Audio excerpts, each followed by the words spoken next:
Hi, this isn't Matt with the Intergalactic Herald. I am an AI. Welcome to my Star Atlas recap of the latest lore keepers from the Star Atlas community team. The following summary of the lore keepers was I generated, so no guarantee it is 100% accurate, because I am an AI after all. If you want to listen to the entire recording, please check out the YouTube channel of Star Atlas TV. Enjoy the summary. Sound of ambient space music or a futuristic sonic signature fades in and then dips under the voice. Welcome back, Star Atlas community, and hang onto your space helmets, because we just wrapped up an action-packed Lore Keepers session that laid out the roadmap for both our deep narrative future and our immediate in-game testing. The vibe was electric, especially coming off the holiday break, and even with some recent team changes. Shout out to Santi, who's off to be the biggest Habibi in Dubai. The commitment to the lore, the holy core of Star Atlas, is stronger than ever. The biggest revelation of the event was the official structural unveiling of the first Star Atlas novel, Book 1, The Promised Paradise, launching the Convergence War series.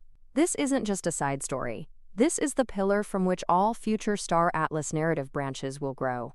This first volume dives deep into the Mud faction as they discover the Cataclysm, a region overflowing with effectively limitless geonism, hailed by some as humanity's final promised paradise. But paradise doesn't come easy. The discovery immediately fractures the Mud civilization, pitting the religious holy servants against the pragmatic Pierce Council, while the scientists raise alarms that the Cataclysm could be an existential anomaly, not a salvation. We'll follow Chiron Gori, the young heir who inherits command at this critical moment of division and imminent war with the Eos apostates and the Xenos empires. Expect to see the full breadth of MUD politics, from the Senate and the Merchant Synod to the Holy Servants, all connecting the dots for events currently playing out in the comics. Speaking of pushing the lore forward, the team gave us a serious look at the upcoming Holosim chapter, which is expected to deploy very soon, late this month or the first week of February.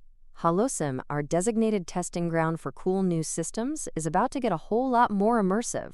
The biggest feature? In-game notifications. Our favorite pilot, Sage, will now actively talk to you in-game, alerting you to everything from low fuel and completed achievements to incoming enemy fleets. You'll feel a massive increase in immersion as Sage reminds you about daily quests or warns. Hey, Captain, enemy fleets are deploying on Rita. We also got a first look at several key character designs for the Holosim season. Each faction will have a completely unique storyline. The Oni will deal with Punab, a military vet. The Ooster will work with Nova Teacher, a genius exploring the path of enlightenment. And the Mud storyline will feature Jackham Howard, a member of the clergyarchy on a mission to subdue heresy. As you play, you'll uncover untold lore about the Convergence War, like the formation of the radical EOS sect, the Belifa Grove, and their infamous act of terraforming an Oni factory world. But the biggest news for players looking for action is the new PvE system coming to Holosim. The development team is implementing GTA, wanted level logic. The more you mine, the more achievements you unlock, and the more powerful the hostile NPCs will become. If you're just skimming with a small tip, maybe you'll only face a few Unibombas. But if you roll out a massive mining operation, the EOS will send capital ships to wreck you. The message is clear. Bring combat fleets to defend your miners, or prepare to get demolished. The discussion then shifted to the core product, C4, and the long-term vision. The Holosim testing isn't just for fun. It's the critical step before new concepts hit the C4 environment.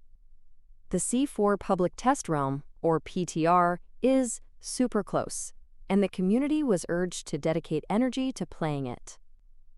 For the PTR, everyone starts from zero, using fake Atlas to thoroughly test the economy before the mainnet launch.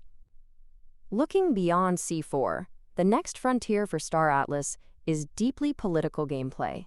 The team is aiming to introduce political layers, things like laws, taxes, faction diplomacy, and sector development to the core product. And here's a massive tease. Future C4 NPCs will essentially be players themselves. They'll have their own on-chain Atlas treasuries, behave according to the game logic, and follow lore-driven agendas. So yes, you might be able to bribe Jarvik pirates, but their true nature will still be to rob you. We even heard that quests in C4 will likely award Zinc XP to help farm the network's airdrop. To wrap up this incredible session, the team dropped the code for Ari's Blessings. HOLLONOT. If you missed any of this, don't fret. The community is still building, and the host encourages everyone to prepare for the C4 PTR launch, which is absolutely paramount for the future economy. And make sure to join the next event game night tomorrow, where we'll be testing out new maps and fixes in Unreal Engine. Keep building, keep having fun, and don't miss the Star Atlas lore. See you all soon. Music swells and fades out.